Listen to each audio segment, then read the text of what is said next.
पुलकामुको राजा होता महाथोर, तयाची पत्नी होती सुंदर.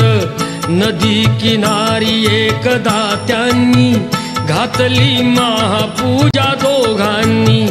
आले एक नौका त्याच मार्गानी, नाव भरलेली पूर्ण द्रव्यानी. होती व्यापारी साधू बाण्याची, रीत पाहण्यास आला पूजनाची. उल्कामुक त्यास बोले ऐकावे, व्रत नारायणाचे आचरावे.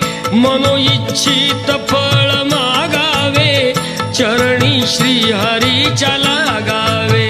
घराशी आला वाणी परतून, तयाची पत्नी होती शीलवान. तयास नव्हते काही संतान, केला नवस